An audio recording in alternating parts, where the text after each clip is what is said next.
just No, it's we'll good. see when he gets.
Oh, you can keep the cool look.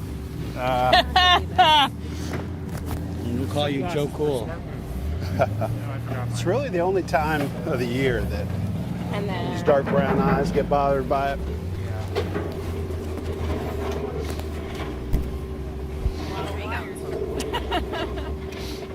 Gloves and mics and all that stuff. Okay. Look like I'm getting ready for surgery, Ken. Oh, yeah. hi, your favorites. Did you ever get that? I think the mayor just admitted I was his favorite. Oh, yeah. Everybody's my favorite, right? Jennifer, can I give these to you? Can I help you? Yeah. And then you can zip. There you go. Jennifer, you mind holding those for me? I tucked them so you can zip up. Okay, thank you. Yeah.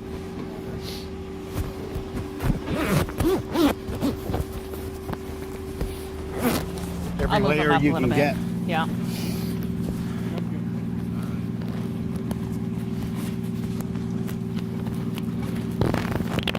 There we go. All right. So, Mayor, explain what we're doing out here. Well, we are dealing with, this has probably got to be the greatest number of water main breaks we've had in recent memory. I think we're at about 60 right now in the city. So it's the next stage in this battle against this winter storm Vern. Our snow warriors have done a great job and have been out all week around the clock clearing our roads. And now with these frigid temperatures to follow up, we've got main breaks. We're here on the west side. We know there's another one close by in Neshoba, but they're all over the city.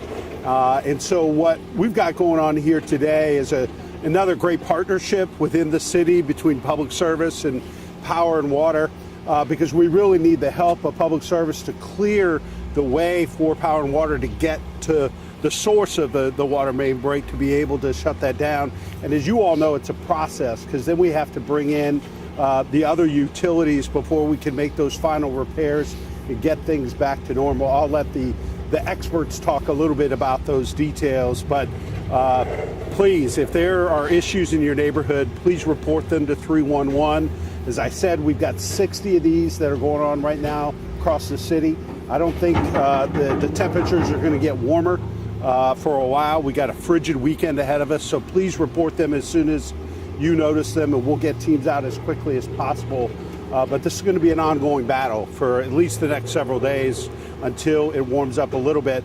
As you all know, these water main breaks generally happen if there's significant fluctuation in temperature. It goes from very cold to very warm and back and forth, or if we have sustained amount of frigid temperatures is when these things are most likely to happen. And so, unfortunately, based on the forecasts, as you all probably are very well aware, there are going to be more of these, over the next couple of days. So we're going to be working real hard, public service, power and water, to help make sure that our neighbors have access to get in and out of their neighborhoods. I know one of the reasons Neshoba was such a priority, I think we have a dialysis patient that lives over on Neshoba that needs to get to his treatments. These are, really important priorities for us so that residents can get to what they need. One of the neighbors here told us this water main break happened on Monday, and she's emailed and called your office multiple times. Is 4.5 days an acceptable amount of time to fix a water main break like this? Well, based on the temperatures and having over a foot of snow and the greatest snow event that we've had in 20 years, it's taking time. And that's why we have public service and power and water working together to make sure that we can deal with as many of these as possible. As I said, right now there's 60 right now throughout the city, and we're going to continue to work away on it. She said her biggest concern was that she saw an ambulance try to come down the street, and it had to turn around because it couldn't make it through the water main break. Yeah, it's why this has got to be our top priority, particularly as we work through the weekend. And this is impacting neighborhoods all over the city. And what do you say to these neighbors, like this neighbor, who've been calling, emailing, trying to get somebody out here to get this fixed?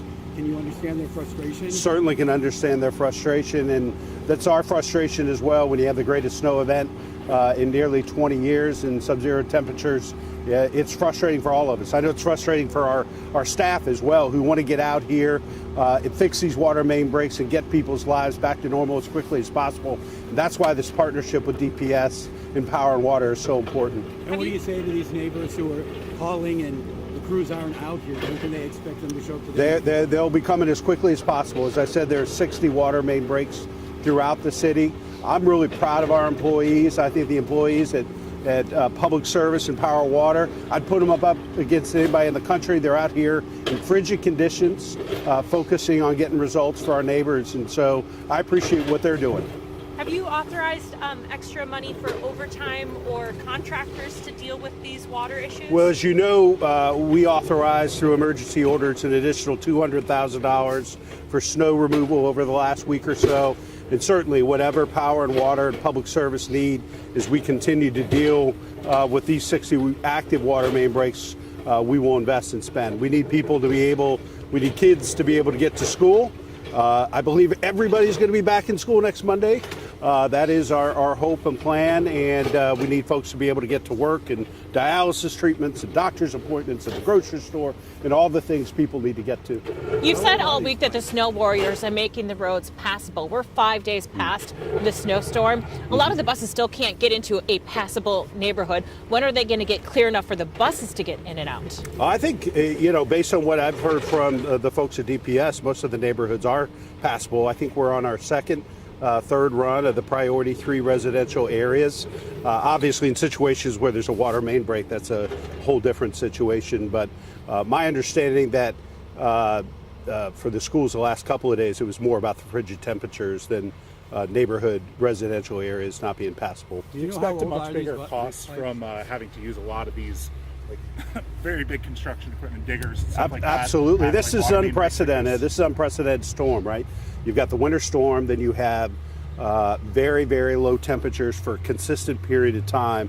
So it's going to take an unprecedented effort. That's what you have between Public Service and Power and Water, and it means we're going to have to invest some unprecedented resources. But we need this city to be open for business and for kids to get to school and people to get to what they need, and we're going to spend what it takes. What resources are there available for neighbors like this who, she said she's been unable to leave to get food for herself or her dog. She's running low and thankfully able to hopefully get out soon. Are there resources available for them if they're I think definitely through 311 and the Department of Neighborhoods, we can make sure we can connect them, whether it's the Mid-Ohio Food Collective or other partners that we have to get food, the folks the food or resources that they need. I was going to ask, how old are these pipes? I mean, they got to be. Is that a trick question? Yes. I'm gonna guess 1950s. So do they Yeah, need looking that around stuff? at the neighborhood, that looks about right. They need to be replaced. Money going to be put in the budget to repair. Well, these, as you know, so probably our greatest asset as a city is our power and water system. It's an incredible asset worth, valued at probably billions and billions of dollars, and we've invested significant amount of resources into the upkeep of our systems. I'll let Ken maybe talk a little bit more to that, but I think the budget right now in Power and Water is both on the operating and capital side, a significant sum. Yeah. And as you know, as part of the bond package last year, in addition to a $500 million investment in housing, I think we had a similar number on the ballot for voted authority to commit to the new water plant and continuing to take care of the infrastructure that's part of the system. And then in 2 weeks when we're here for all the potholes? Yeah, it turns out street maintenance and Power and Water never stop. The seasons change, but there are going to be challenges, and that's why I'm so proud of these folks, out here in these temperatures and these conditions, working together, putting our neighbors first. It is a significant challenge, and I'm glad we've got some of the country's best amongst our city workers leading the way.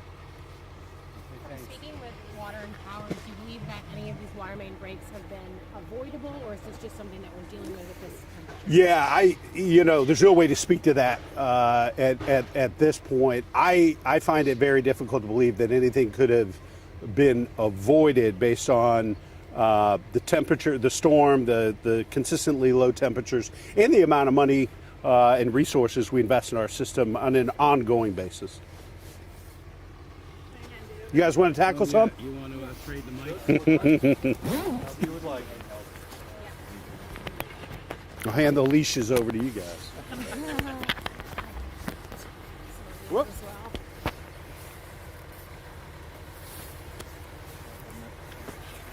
Oh, I don't know how you do this.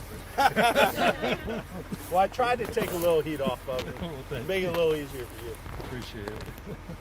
They bark, but they don't bite too bad. Except for Steve, he bites. Don't get me angry. I'll fight and I probably got some snacks. Much better speakers than me, though. Well, you actually know what you're talking about. Oh, I don't know. That'll be interesting to hear from you. I didn't say too much on water and sewer and political science. Do I just zip?